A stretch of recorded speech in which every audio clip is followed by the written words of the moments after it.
तो मैं बता रहा था कि आज हम स्टार्ट करेंगे गॉस थ्योरम। देखो मेरे प्यारे बच्चों, जैसे अभी मैंने बताया था इलेक्ट्रिक फ्लक्स, राइट। तो इलेक्ट्रिक फ्लक्स में आपने देखा था कि जो आपका इलेक्ट्रिक फील्ड था और जो सरफेस एरिया था, राइट, जिसको हमने वेक्टर फॉर्म में कन्वर्ट किया था, उसी का जो डॉट प्रोडक्ट था वो था हमारा इलेक्ट्रिक फ्लक्स। इसको दूसरे वे में हमने इस तरीके से भी रिप्रेजेंट किया था, this over S E dot D S. इसको पता क्या बोलते हैं? ये सरफेस एरिया के लिए इंटीग्रेशन है, तो इसको हम लोग बोलते हैं integration of electric field over surface area, या surface integration of electric field भी बोल सकते हैं। तो इसी को हमें यूज करना है गॉस थ्योरम में, राइट। तो गॉस थ्योरम बेसिकली पहली तो बात कि किसी क्लोज सरफेस पर एप्लीकेबल होगी, सरफेस ओपन नहीं होना चाहिए। दूसरी बात, जैसे आपका एक क्लोज सरफेस है सपोज, तो अब इस गॉस थ्योरम के दो पार्ट्स होंगे, एक एलएचएस और एक आरएचएस। मतलब कि गॉस थ्योरम क्या कहती है कि कोई भी क्लोज सरफेस एरिया है, उस क्लोज सरफेस एरिया से जितनी फ्लक्स एसोसिएट है, मतलब फ्लक्स क्या है, फाई ई, जितनी फ्लक्स इससे क्रॉस कर रही है, फ्लक्स मैंने बताया था electric field lines passing normally through this area, that is the flux. तो अब इससे जितनी इलेक्ट्रिक फील्ड लाइंस यानी पास हो रही हैं इसके परपेंडिकुलर में, वो हमारा क्या है, फ्लक्स है।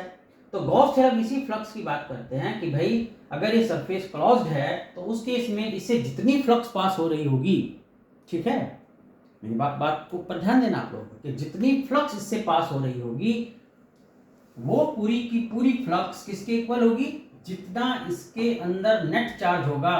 यानी नेट चार्ज का मतलब क्या है कि भाई अगर सपोज यहाँ पर -2 कूलम्ब है, यहाँ +3 कूलम्ब है, +1 कूलम्ब है, तो नेट चार्ज का मतलब क्या हुआ, net charge enclosed by this surface. इसका मतलब क्या हो गया, देखो कि जितने भी चार्जेस इसके अंदर लाई कर रहे हैं, जैसे -2 +3 एंड +1, इन सबको हम लोग एल्जेब्रिकली ऐड करते हैं। एल्जेब्रिकली ऐड करने का मतलब इनके प्लस माइनस साइन के साथ ऐड करते हैं।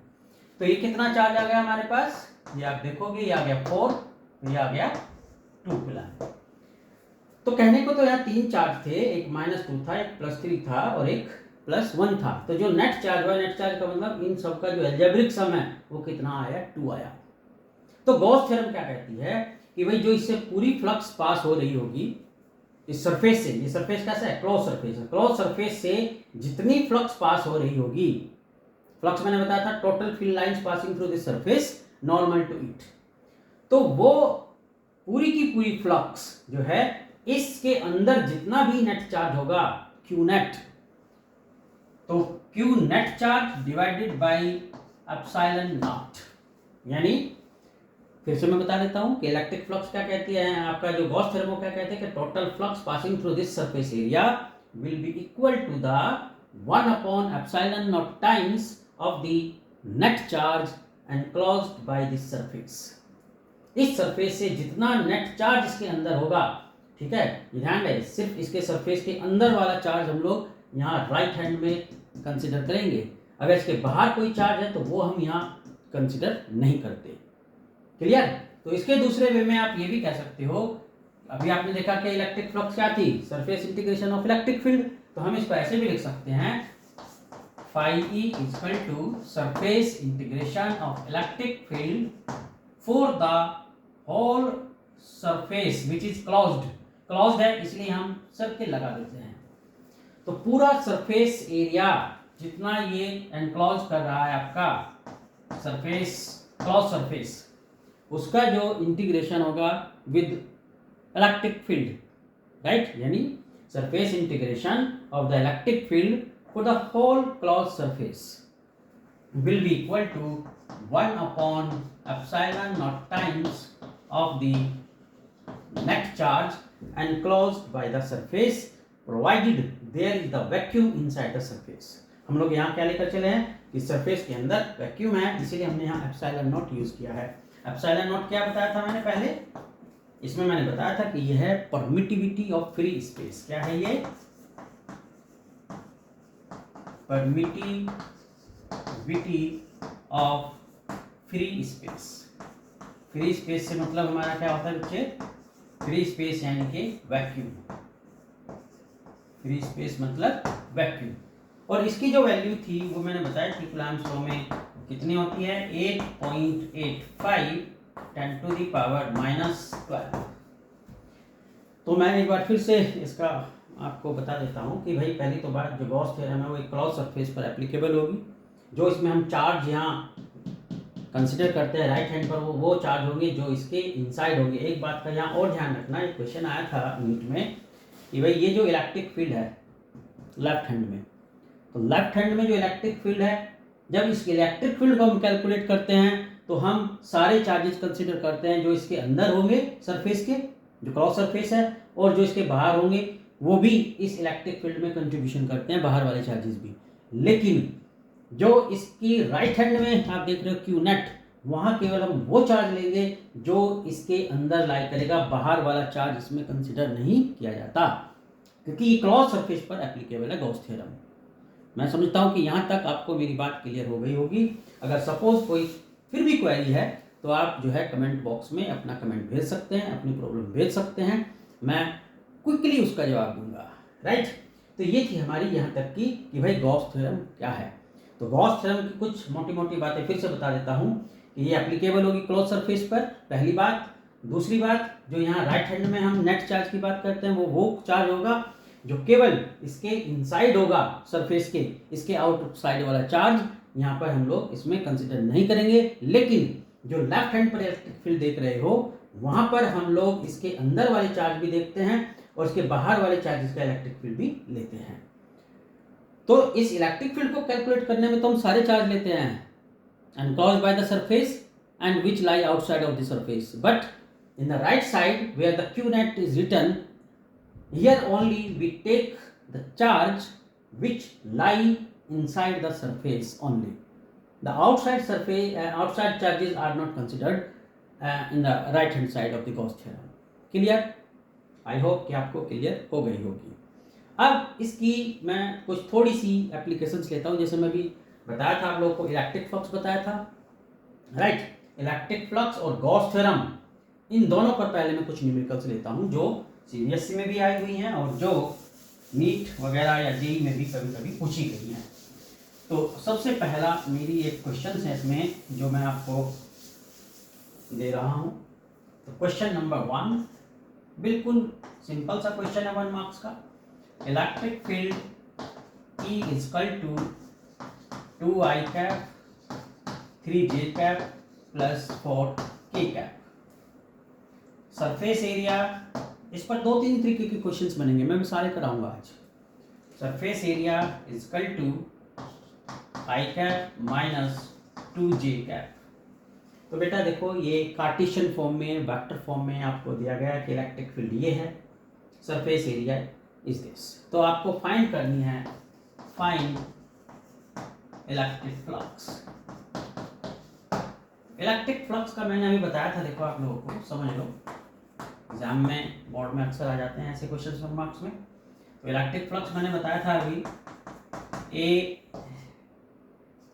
E dot S.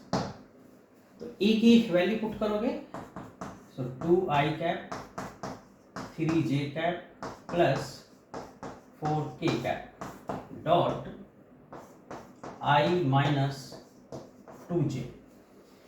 तो मैं थोड़ा सा वेक्टर आप लोग को एक बार रिमाइंड करा देता हूं जो आप लोग क्लास 11th में पढ़े थे। देखो समझो, हिंट, अगर आपके पास दो वेक्टर्स थे, ये A is equal to A1 I cap A2 J cap A3 K cap, right. और दूसरा वेक्टर आपके पास है B is equal to B1 I cap B2 J cap and B3 K cap. तो आप पढ़े थे कि भाई अगर इसका डॉट प्रोडक्ट हमें निकालना है A डॉट B, तो क्या आएगा, I के कोफिशिएंट की multiply, A1 B1 A2 B2 यानी जे के कॉफिशिएंट्स की मल्टीप्लाई, और ये बीच में प्लस प्लस के कॉफिशिएंट की मल्टीप्लाई A3 B3। तो ये आप क्लास 11th में पढ़े थे A डॉट B यानी डॉट प्रोडक्ट। तो इसी को हमको यहाँ इसमें अप्लाई करना है। तो अब आप देखो कि जब इलेक्ट्रिक फ्लक्स आप निकाल रहे हो यहाँ पर फाई ई, तो यहाँ I का जो कोएफिशिएंट है वो 2 है, I का कोएफिशिएंट 1 है, तो कितना हो जाएगा 2 मल्टीप्लाई 1 प्लस, अब आप देख रहे हो बेटा यहाँ पर जो है आपका J का -2 है, यहाँ J का 3 है, तो कितना हो जाएगा -2 इंटू 3 प्लस यहाँ के का कितना है 4 है, बट यहाँ आपके पास के है ही नहीं, यहाँ क्या लिखोगे 0, तो कितना आ जाएगा हमारे पास 2 -6, तो यानी -4। तो ये आपकी इलेक्ट्रिक फ्लक्स आ गई, और इसका यूनिट क्या हो जाएगा Newton per coulomb metre square. तो अगर आपको इस तरीके से कार्टेशियन फॉर्म में इलेक्ट्रिक फील्ड और फ्लक्स गिवन होता है, तो हम लोग सीधा सीधा डॉट प्रोडक्ट का यूज करके यहाँ पर फ्लक्स फाइंड कर सकते हैं। क्लियर है यहाँ तक मेरी बात? यहाँ तक कोई डाउट आपको? फिर भी अगर कोई डाउट हो तो कमेंट बॉक्स में ज़रूर भेजें, बहुत अच्छा लगेगा। आप लोग अपनी प्रॉब्लम डिस्कस करोगे, मुझे बहुत मज़ा आता है आप लोगों के साथ प्रॉब्लम्स डिस्कस करना और सॉल्व करना, राइट? तो आई होप ये क्लियर हो गया होगा आप लोगों को। मैं इसको हटा दूँ, तो अब मैं दूसरी प्रॉब्लम्स लेता हूँ। इसकी सेकंड प्रॉब्लम क्या है, देखो आओ दूसरी प्रॉब्लम डिस्कस करते हैं। बड़ा मज़ेदार टॉपिक है ये, इंटरेस्टिंग। तो अब देखो इसकी दूसरी प्रॉब्लम। एक बात ध्यान रखो, फिजिक्स में न्यूमेरिकल्स जो होते हैं, मैंने पहले भी बताया था अपने इंट्रोडक्शन वीडियो में, न्यूमेरिकल फिजिक्स की आत्मा होते हैं। अगर आपने न्यूमेरिकल पे कमांड कर लिया, राइट, तो जेई और नीट जैसे कंपटीशंस आपके लिए कोई बड़ी चीज़ नहीं है। जितने न्यूमेरिकल करोगे, राइट, उतनी ही आपकी कंसेप्ट जो है डेवलप होगी, उतनी ही ज़्यादा स्ट्रॉन्ग बनेगी। तो न्यूमेरिकल पे पूरा फोकस करो। तो अब देखो मैं दूसरा क्वेश्चन देता हूँ, सेकंड काइंड का क्वेश्चन। जैसे बोला गया है क्वेश्चन ये है, फाइंड इलेक्ट्रिक फ्लक्स फाइंड करना है, राइट? किससे? If electric field is equal to 20 I cap newton per coulomb, कुछ भी वैल्यू हो सकती है, we have to just take the concepts and use it. और दूसरा आपको गिवन है, ध्यान देना क्वेश्चन पर, electric field is this and E makes angle 60 degree with surface of area 20 centimetre square, यानी एक सरफेस एरिया है, उससे इलेक्ट्रिक फील्ड 60 डिग्री एंगल पर है। कहने का मतलब ये होगा, जैसे सॉल्यूशन समझो आप इसका, क्वेश्चन समझो, क्वेश्चन में क्या कहा है। जैसे कोई सरफेस एरिया है, सपोज एस, ये दिया है 20 सेंटीमीटर स्क्वायर, इससे जो इलेक्ट्रिक फील्ड एंगल बना रहा है, ठीक है, वो 60 डिग्री है। मतलब आप इसको ऐसे समझ सकते हो, जैसे ये सरफेस एरिया होगा, राइट, और ये इलेक्ट्रिक फील्ड है, ये यहाँ पर दिस, ये इलेक्ट्रिक फील्ड इससे 60 डिग्री के एंगल पर है, इसका। अभी मैंने बताया था कि जो हम एंगल लेते हैं वो इस इलेक्ट्रिक फील्ड और इस पे जो नॉर्मल ड्रॉ किया जाएगा उनके बिटवीन होता है, ठीक है? इस चीज़ का ध्यान रखना।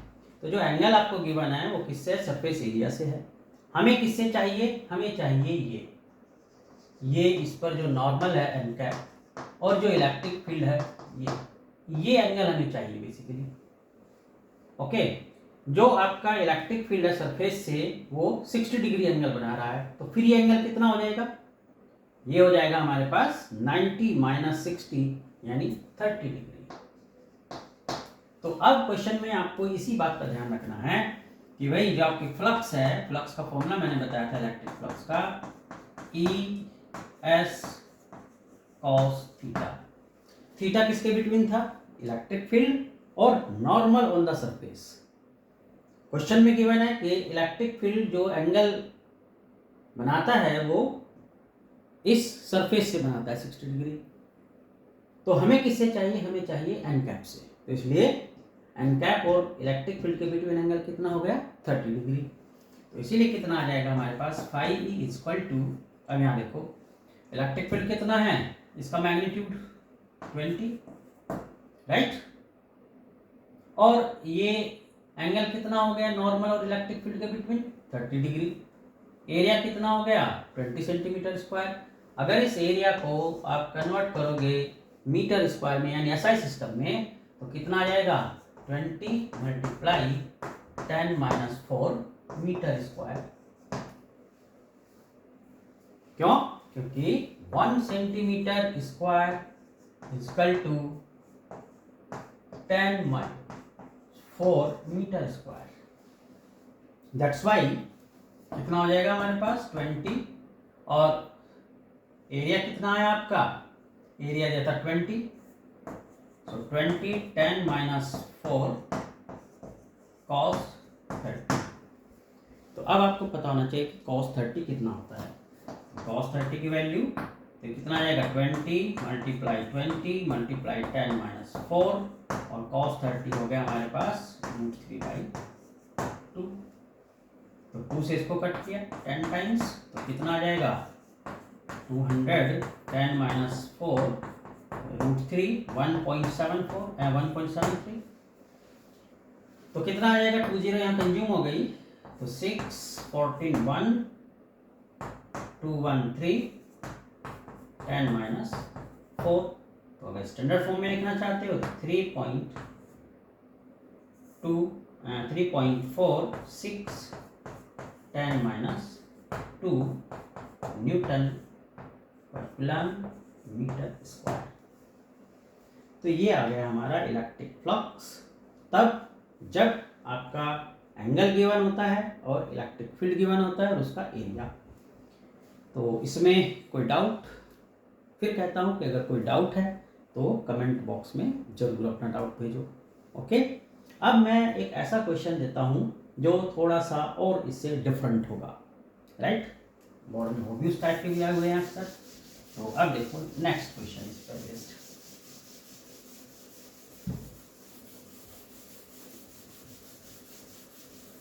अभी हमारी इसी टॉपिक पे 2-3 वीडियो बनेंगी, ठीक है, जिसमें मैं और बढ़िया बढ़िया क्वेश्चंस लूँगा, जेईई के भी और नीट के भी। आज मैं थोड़ा सा इसका बेसिक, इसके कॉन्सेप्ट्स, इसकी कुछ एप्लीकेशंस लूँगा। तो अब देखो इसका मैं एक क्वेश्चन और देता हूँ। क्वेश्चन ये है कि भाई आपका ये X Y Z coordinate axis है, X Y Z, and question is that a square of side 5 centimetre, ये स्क्वायर है 5 सेंटीमीटर साइड का, and this square lie in the xy plane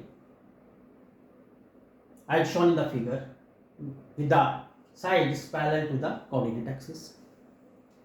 तो क्वेश्चन को समझना ध्यान से। क्वेश्चन में क्या बोला कि जो स्क्वायर है जिसकी साइड 5 सेंटीमीटर है, ये इस एक्स वाई प्लेन में लाई करता है, ओके। एंड जो इलेक्ट्रिक फील्ड है, इलेक्ट्रिक फील्ड आपके पास है 20I minus 4J cap plus K cap, ये आपका इलेक्ट्रिक फील्ड है। 20I cap minus 4J cap and plus K cap, ये इलेक्ट्रिक फील्ड गिवन है। तो आपको फाइंड करना है, find electric flux through the surface. इस सरफेस से पास होने वाली इलेक्ट्रिक फ्लक्स निकालनी है। तो बेटा मैंने अभी बताया था आप लोगों को कि जो इलेक्ट्रिक फ्लक्स होती है phi E is equal to E dot N cap cos theta. अब देखो दो तरीके से आप इसको कर सकते हो, या तो डायरेक्ट आप एंगल कंसिडर करके कर सकते हो, या अगर इसके चक्कर में नहीं पढ़ना चाहते तो सीधे सीधे कर सकते हो। कैसे? E dot S. इसके लिए आपको एस निकालना पड़ेगा। तो हियर एस क्या होता है मैंने बताया था, N cap S. N cap normal unit vector to the area. अब ये देखो ये सरफेस है जो एक्स वाई प्लेन में लाई करता है, तो एक्स वाई के परपेंडिकुलर कौन हो गया? Z axis. तो इसका मतलब क्या हुआ कि जो एक्स वाई के परपेंडिकुलर है जेड, ओके, तो जेड के अलोंग यूनिट वेक्टर कौन होता है? जेड के अलोंग यूनिट वेक्टर होता है के कैप। तो ये एन कैप क्या हो गया आपका? के कैप हो गया। तो एन कैप यहाँ किसके इक्वल हो गया बेटा? के कैप के इक्वल हो गया। और जो सरफेस एरिया है एस, वो कितना हो जाएगा? स्क्वायर है, साइड मल्टीप्लाई साइड, और साइड किस में? सेंटीमीटर में है, तो इसलिए 10 माइनस 4। तो कितना आ गया हमारे पास? 25 10 माइनस 4 मीटर स्क्वायर। ये इसका सरफेस एरिया आ गया। एन कैप की वैल्यू के कैप हो गई, तो इसीलिए कितना बन जाएगा आपके पास? S vector is equal to 25 10 minus 4 के कैप। यहां तक बताओ कोई डाउट हो? फिर से एक बार बताता हूं मैं आपको। ये बात का ध्यान रखो हमेशा कि जो आपका सरफेस है, जो जैसे यहाँ ये स्क्वायर है, ये देखो कि किस प्लेन में है। जैसे यहाँ एक्स वाई प्लेन में है, तो एक्स वाई के परपेंडिकुलर कौन हो गया? जेड हो गया। तो नॉर्मल यूनिट वेक्टर आपका कौन होगा? के होगा। तो इसलिए हमने इस सरफेस एरिया के साथ के कैप अटैच कर दिया। अगर सपोज आपका ये जो एरिया है वो एक्स वाई में नहीं होकर वाई जेड में हो जाता है, इसमें इस प्लेन में, तो फिर इसके परपेंडिकुलर कौन था? एक्स था, और एक्स के अलोंग यूनिट वेक्टर कौन होता? आई कैप होता। तो फिर हम यहाँ क्या लेते? आई कैप लेते। तो सीधी सीधी सी बात है, ये देखना होता है कि भाई एरिया के परपेंडिकुलर कौन है। अगर एक्स वाई में है वो, तो परपेंडिकुलर जेड एक्सिस होगी, वाई जेड में है तो परपेंडिकुलर एक्स होगा, और एक्स जेड में है तो परपेंडिकुलर वाई होगा। तो इसी हिसाब से हम ये नॉर्मल यूज करते हैं। तो अब यहाँ सीधा सीधा आप इसका डॉट प्रोडक्ट निकाल सकते हो। तो phi E is equal to how much? Electric field आपके पास है 20I minus 4J plus K cap, and this is how much? 25 10 minus 4 के कैप। अब ये बात ध्यान दो बेटा कि ना तो यहाँ पर आई है ना यहाँ जे है, ओनली क्या है? के। तो इसलिए आई के कोफिशिएंट्स की मल्टीप्लाई करोगे 0, जे के 0, के का कोफिशिएंट कितना है? यहाँ 1 है, और यहाँ पर 25 10 माइनस 4। तो कितना आ जाएगा ये हमारे पास? 25 10 माइनस 4, और यूनिट क्या हो जाएगा इसका? Newton per coulomb metre square. तो ये इस टाइप के क्वेश्चंस भी हमें आने चाहिए। यहाँ तक आई होप कि कोई भी डाउट आप लोगों को नहीं होगा। अगर होगा तो कमेंट बॉक्स तो है ही, मुझसे डायरेक्ट आप इस तरीके से कांटेक्ट कर सकते हो। ओके, तो इस फिजिक्स की पाठशाला में मैंने एक तो आपको बताया है electric flux and how it can be used in different numericals. Gauss theorem बताई, राइट। अब मैं गॉस थ्योरम को कैसे यूज करेंगे प्रॉब्लम्स में, उसको लेकर चलता हूं। अभी मैं जस्ट बेसिक क्वेश्चंस ले रहा हूं ताकि आज आपकी जो बेस है ना वो स्ट्रॉन्ग हो। जो नेक्स्ट वीडियो होगी उसमें मैं थोड़े टफ क्वेश्चंस लूंगा, जो थोड़े से जेई लेवल के, ये भी वैसे नीट लेवल के तो क्वेश्चंस हैं थोड़े से, ये नीट में बहुत टफ नहीं आते हैं, ठीक है, लेकिन और टफ क्वेश्चंस भी मैं कंसिडर करूंगा। पहले एक बार बेस हो जाए। तो अब देखो मैं थोड़ा गॉस थ्योरम की तरफ चलता हूँ, गॉस थ्योरम की कुछ प्रॉब्लम्स लेता हूँ। तो गॉस थ्योरम जब आप अप्लाई कर रहे हो तो आपको पता होना चाहिए कि भाई वो क्लोज सरफेस पर एप्लीकेबल होती है। अभी मैंने बताया था और जो क्लोज सरफेस यहाँ हम लोग लेते हैं उसको क्या बोलते हैं, गॉसियन सरफेस, हाइपोथेटिकल सरफेस होता है गॉसियन सरफेस। इसको हम लोग यहाँ लेकर चलेंगे। अगर सपोज पॉइंट चार्ज है आपका ये, तो गॉसियन सरफेस जो होगा वो किस सिमेट्री क्या होगी, उसकी स्फेरिकल होगी। लीनियर चार्ज है, आपको यहाँ फील्ड फाइंड करना है r डिस्टेंस पर, एप्लीकेशंस कराऊंगा मैं इसकी। तो इसका गॉसियन सरफेस क्या बन जाएगा, ये सिलेंडर बन जाएगा। अगर सपोज स्क्वायर है इस तरीके से, तो गॉसियन सरफेस क्या हो जाएगा इसका, ये 3D फिगर इसकी क्यूब हो जाएगा। तो इस तरीके से हम जो है गॉसियन सरफेस को कंसीडर करेंगे, और जो इसके इनसाइड चार्ज होगा गॉसियन सरफेस का, वही गॉसियन सरफेस के इनसाइड वाला चार्ज हम लोग गॉस थ्योरम जो थी उसके राइट हैंड में जो नेट चार्ज था वो कंसीडर किया जाएगा। तो अब देखो गॉस थ्योरम की, मैंने गॉस थ्योरम बताई थी अभी थोड़ी देर पहले ही। तो गॉस थ्योरम मैंने क्या बताई थी, मैं लिख भी देता हूँ फिर से एक बार, यही सेम चीज है। This equal to 1/ε0 into q net. इसमें एक बात मैं और बता देना चाहता हूँ, नोट करके आप लोग लिख लो कि ये हमने तब कंसिडर की थी जब सरफेस के इनसाइड जो है वैक्यूम था। अब अगर सरफेस जो है हमारा उसके इनसाइड वैक्यूम नहीं है, कोई डायलैक्ट्रिक मीडियम है, तो उस केस में जो गॉस थ्योरम हमारी क्या बन जाती है, phi E equal to Q net upon epsilon. Epsilon क्या है, परमिटिविटी ऑफ मीडियम, या इसको आप ऐसे भी लिख सकते हो Q net upon epsilon not के।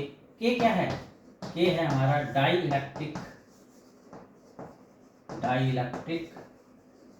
Constant, and you also know that this dielectric constant is also equal to phi epsilon r, relative permittivity। तो इसलिए इसकी अनदर फॉर्म ये भी बन जाती है phi e equal to q net upon epsilon naught epsilon r। तो ये हमारी फॉर्म तब है जब सरफेस के जो इनसाइड है वो वैक्यूम नहीं है, ठीक है। तो इस तरीके से हम उसको यूज कर सकते हैं, नोट कर लो आप लोग इसको, Q net upon epsilon, epsilon is the permittivity of medium, and you know that the epsilon is equal to epsilon naught into k, k is the dielectric constant of the medium inside the surface, and you also know that the k is equal to epsilon r. Epsilon r is the relative permittivity. Relative permittivity क्या होती है, ये भी मैं यहाँ लिख देता हूँ, epsilon upon epsilon naught, and permittivity of medium to the permittivity of free space, right? So Gauss theorem क्या बन गए हमारे पास, phi e equal to Q net upon this. तो इस तरीके से भी हम इस गॉस थ्योरम को जो है कन्वर्ट कर सकते हैं जब सरफेस के इनसाइड जो है मीडियम होता है। तो मैं अब इसकी कुछ प्रॉब्लम्स लेता हूँ, आप समझो।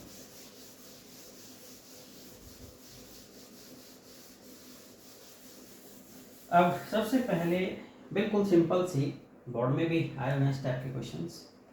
एक पहला बहुत ही आसान सा क्वेश्चन है कि भाई ये एक सरफेस है, बड़े मज़ेदार क्वेश्चंस हैं इसके। यहाँ पे -5 कूलम्ब चार्ज है, +4 कूलम्ब चार्ज है, 1 कूलम्ब चार्ज है प्लस का, यहाँ इसके आउटसाइड -2 कूलम्ब है, यहाँ 4 कूलम्ब है। तो क्वेश्चन में पूछा गया है कि find flux, phi E find करने इस सरफेस से जो पास हो रही है। तो इस सरफेस से जो फ्लक्स पास हो रही है उसको निकालने के लिए हमने अभी पढ़ा था गॉस थ्योरम से कि phi E equal to Q net upon epsilon naught. इसमें बताया था कि जो क्यू नेट होगा वो चार्ज केवल इसके जो सरफेस के इनसाइड होगा वही चार्ज लिया जाता है, जो बाहर वाले चार्जेज हैं इनका कोई कंट्रीब्यूशन यहाँ पर नहीं होगा। इसलिए क्या लिखेंगे इसको, कितने चार्जेस हैं, ये है हमारे पास -5 +4 +1, ये प्लस का चार्ज है, इसलिए एप्सिलॉन नॉट कितना आ जाएगा, -5 + 5 एप्सिलॉन नॉट, तो दिस इज 0।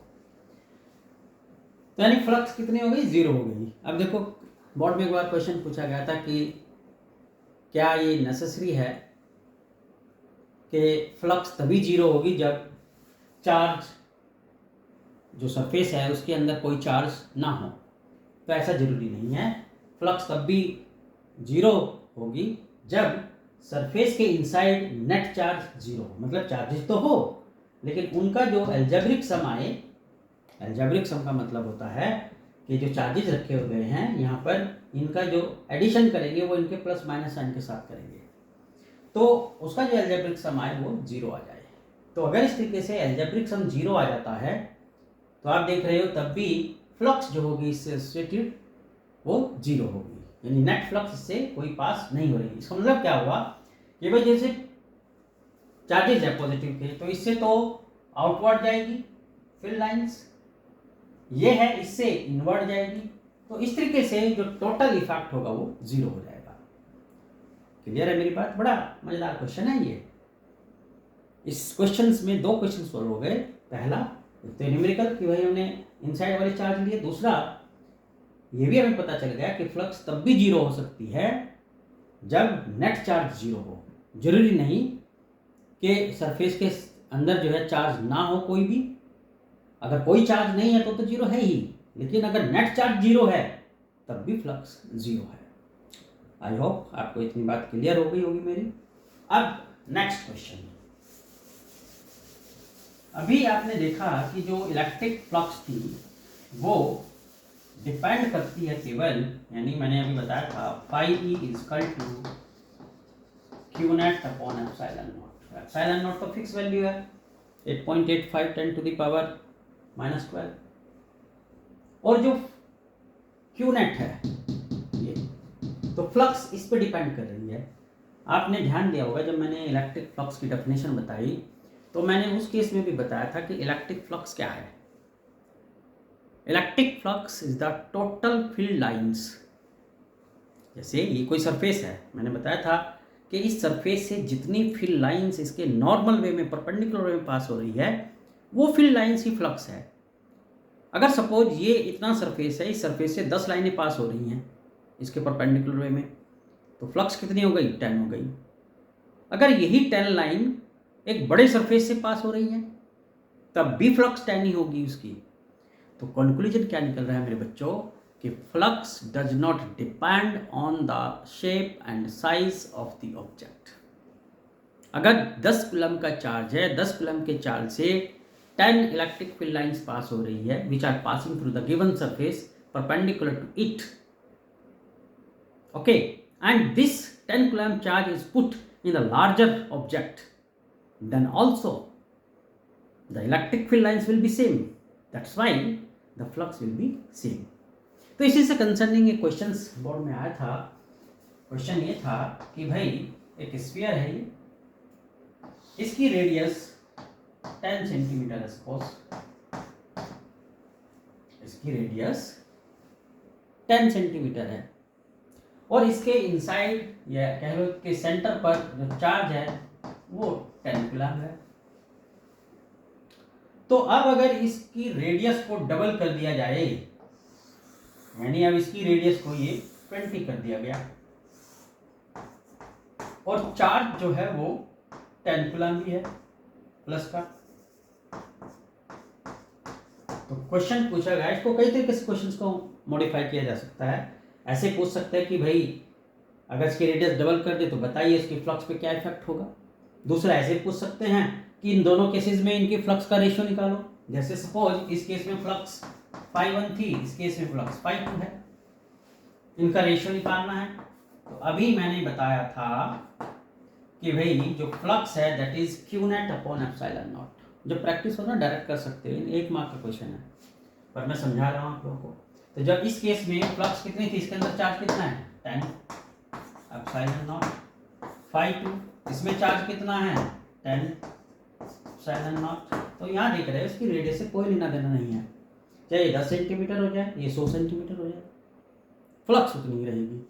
क्योंकि फ्लक्स क्या है? Number of lines passing through the surface perpendicular to it. उसके शेप से कोई मतलब नहीं, 20 ले लो, 50 ले लो, 100 सेंटीमीटर ले लो, तो दोनों केस में आप देख रहे हो फ्लक्स सेम है। इसलिए रेशियो कितना आ जाएगा φ1 φ2 = 1:1। नोट करो आप लोग इस क्वेश्चन को 1 मिनट।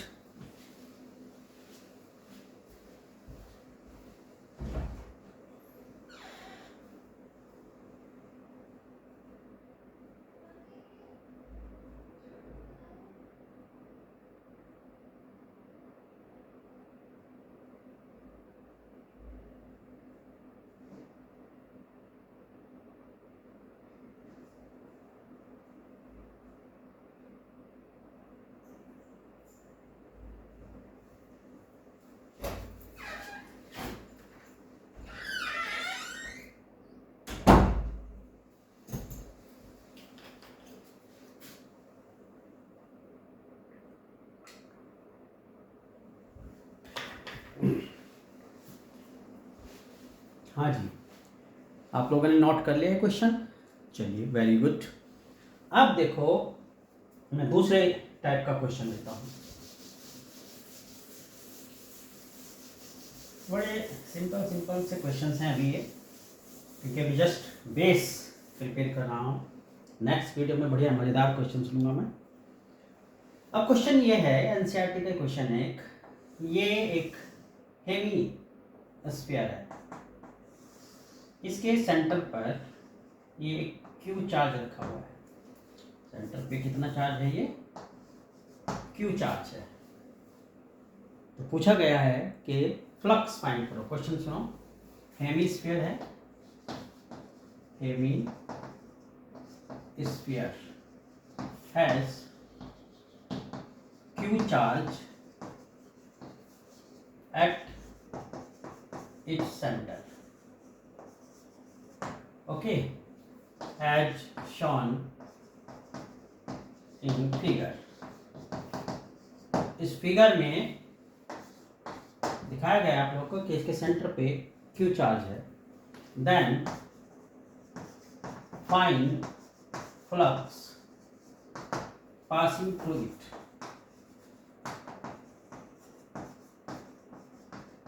पासिंग थ्रू, इससे पास होने वाली फ्लक्स निकालो।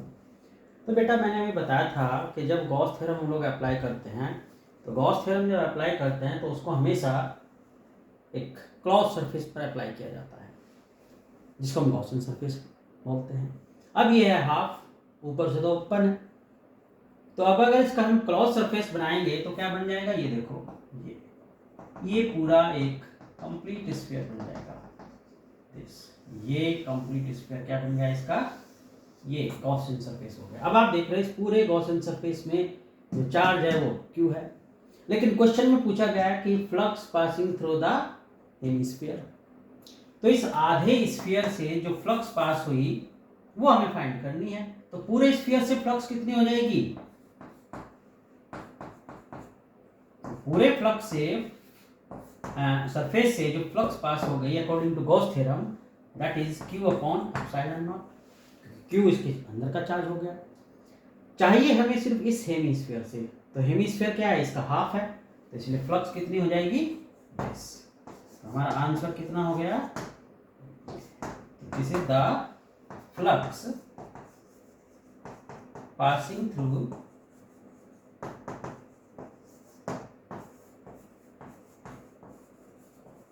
हेमिस्फीयर। ये इससे पास हुई।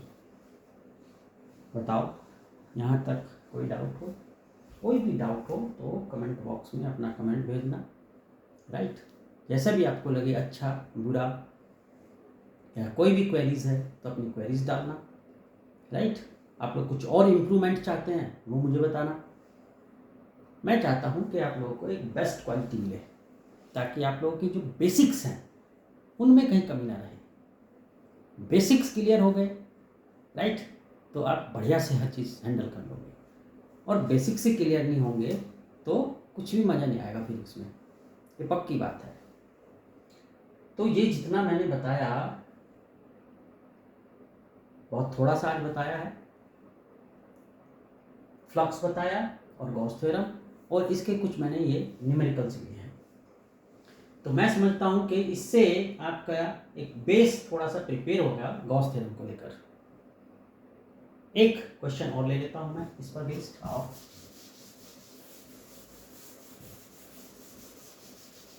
देखो भाई,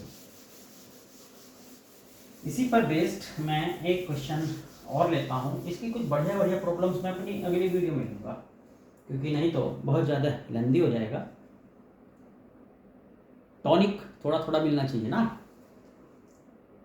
जो थोड़ा थोड़ा टॉनिक होता है वो बूस्ट अप करता है, और टॉनिक की अगर पूरी बोतल एक साथ पी लेंगे तो बीमार पड़ जाएंगे। तो इसीलिए एक साथ सारी चीज़ नहीं दूंगा, कंटिन्यूस वे में दूंगा, थोड़ा थोड़ा मज़ेदार। तो अब देखो इसकी एक और क्वेश्चन देखो। क्वेश्चन ये भी थोड़ा बोर्ड लेवल का क्वेश्चन है, एनसीईआरटी में आई थिंक दिया ये क्वेश्चन बैक एक्सरसाइज में। ये एक स्क्वायर फेस है, इसके सेंटर से यहाँ कुछ डिस्टेंस पर, वो 5 सेंटीमीटर भी हो सकता है, वो 10 सेंटीमीटर भी, कोई भी डिस्टेंस है तो उससे हमें कोई प्रभाव नहीं पड़ना। यहाँ पे ले लो, चलो 10 सेंटीमीटर ले लिया, इसके सेंटर से 10 सेंटीमीटर के डिस्टेंस पर ही चार्ज किया गया।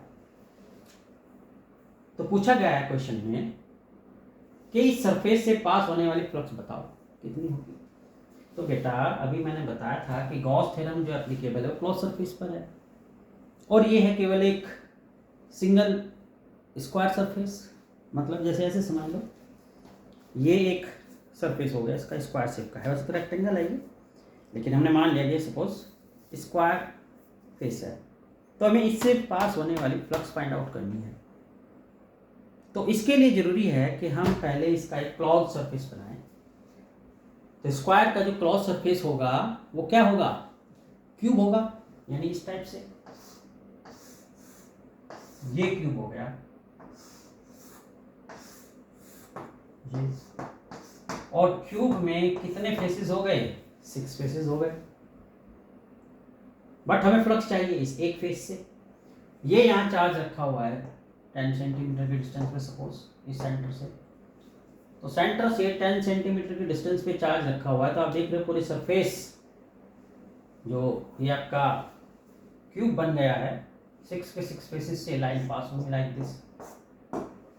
हमें चाहिए सिर्फ एक से, तो इस गॉस थ्योरम को अगर अप्लाई करें तो फॉर ऑल गॉसियन सरफेस, यहाँ गॉसियन सरफेस पूरा क्या है, क्यूब है, फ्लक्स कितनी हो जाएगी, चार्ज क्यूब है, एप्सिलॉन नॉट, ये पूरे गॉसियन सरफेस से हो गई। Hence flux through square face,